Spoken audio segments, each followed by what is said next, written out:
And I'm wondering, I feel like I had an answer years ago for this, but I wonder, where did this emerge? Where did the burn down charts emerge from? Who substantiated and kind of cowtied it to Scrum and Agile?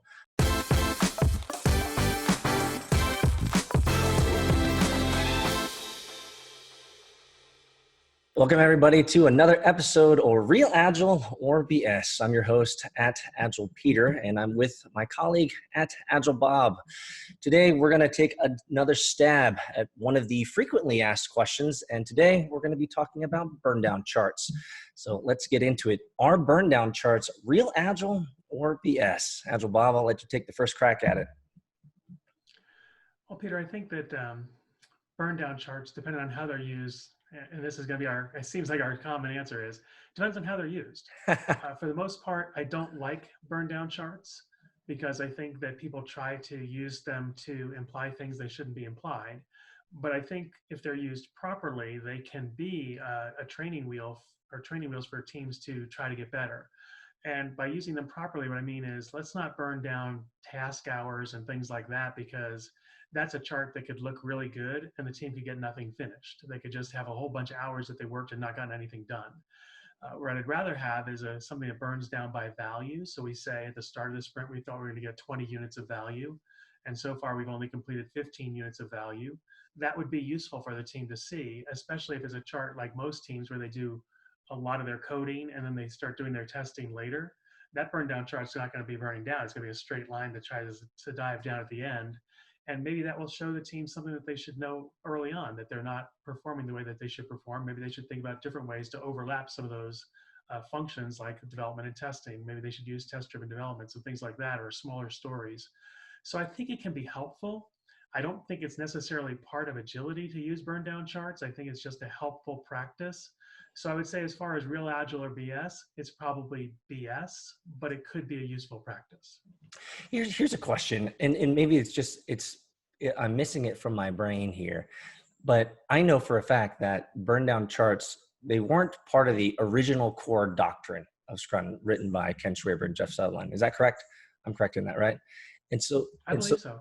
Yeah, and so this was an addition, and I'm wondering. I feel like I had an answer years ago for this, but I wonder, where did this emerge? Where did the burn down charts emerge from? Who substantiated and kind of cowtied it to Scrum and Agile? I'm wondering. I don't know if there's an answer here, or if it just kind of suddenly emerged randomly in maybe the early 2000s or something. But I don't know do you have an answer for that, Bob? I don't really. I think what happened, though, is that people in Scrum communities realized that during a sprint, a team needs a way to determine how to track itself and to be able to get better next time. So a burn down chart was a fairly simple way to track how we're doing.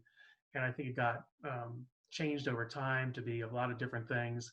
For me, the ones that seem to be the default, where we're tracking hours, those probably came from a bad place of agility. The ones where we're tracking value probably came from a better place, but it's a tracking of hours is just, that's a hopeless cause there. Absolutely. We've talked about that in previous episodes of Real Agile or BS when it comes to estimating with time versus estimating with points or estimating with value and these types of things. Where I stand is I never promote it, other than the fact that it is part of the kind of the beginning of Scrum. In many cases, in a CSM, Certified Scrum Master course, or a Certified Product Owner course, many trainers, many coaches introduce this idea of a burn down chart. And it is a very simple, in my opinion, an overly simple metric to use, where you simply have the days on the x-axis and the points or the value on the y-axis. And it's, in many cases, it's a lagging indicator, as you said, that in the first couple days of a sprint, it looks like they're burning down nothing.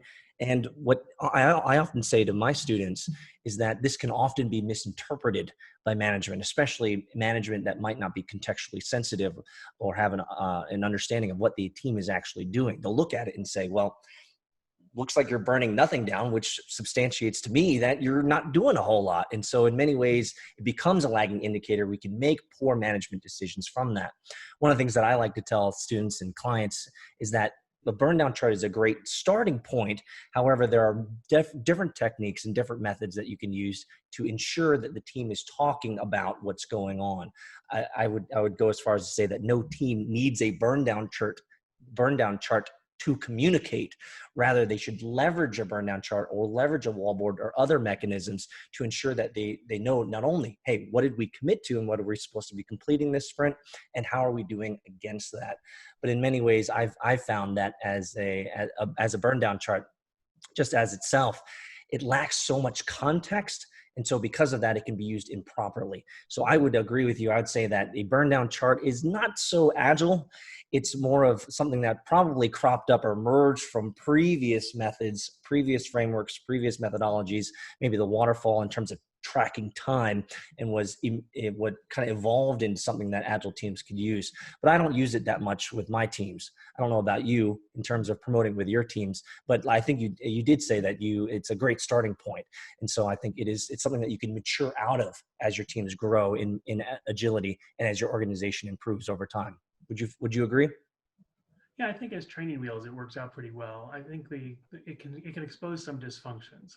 And as for where it came from, I kind of tell this made up story in my classes where I say, originally I envisioned that it was by value, and it would, because we didn't know how to create value early in a sprint, it would go flat for a long time and then dive for the finish. And people would say, wait a minute, we're working hard, we're not getting credit for that. So then they Mm, switch to hours, which will always burn down. It's amazing to me, by the way, that teams will have hours of work even when they weren't even there that day. But anyway, they just go down and down and down, and it looks good, but at the end they got nothing done. So mm, we traded one dysfunction for another. I would rather have it expose the dysfunction that it's not going down early, and I tell teams, your job is how do you get that value based one to go down earlier, because that gives you a better chance for success. And the things we do, smaller stories, we have test driven development, we have swarming on stories, all these things we teach in classes that help you burn down that chart early. And as training wheels, it exposes those dysfunctions, and I get teams to actually buy in. Oh yeah, that will help. So I think it helps them get started in the right direction, but long term, I don't think any teams really need it. absolutely. If I were to put the hammer down, I would say that burn down charts are not real agile. It's more BS than anything else. And one of the places I always tell teams to go to first, maybe instead or in lieu of using a burn down chart, is to go to the wallboard and talk against the wallboard and say, hey, this is what we're completing. This is what we're supposed to be doing. Here's the stories. Here's the acceptance criteria. Here are the tasks. And how are we not completing work in sufficient chunks early on in the sprint? Again, it might reveal another dysfunction where we're not breaking stories down enough, or could reveal other organizational dysfunctions as well. But I think the wallboard, and this is a overly simplistic answer, but I always tell teams that the wallboard in many cases can be your single source of truth if kept updated, number one, and number two, if it's transparent to everyone, and number three, everyone has the discipline to look at it daily and to leverage it as an artifact for conversation. So in my eyes, burn down charts, not real agile, more BS. What say you? I agree the same. I think it can be helpful, but it's definitely not real agile. It just could be helpful in some certain situations. And like you said, the wallboard really shows everything. And you and I both know if we saw a burn down chart, we could probably tell you what your wallboard looks like. So it's really just a reflection of that anyway. Perfect. Well, we'll take that, guys. Thanks, everyone, for joining us for another episode of Real Agile or BS. Leave your comments below. Hit us up if you disagree with anything that we've said so that we can adjust our commentary if it's applicable. Guys, thanks for joining us, and subscribe, and we'll see you guys next time.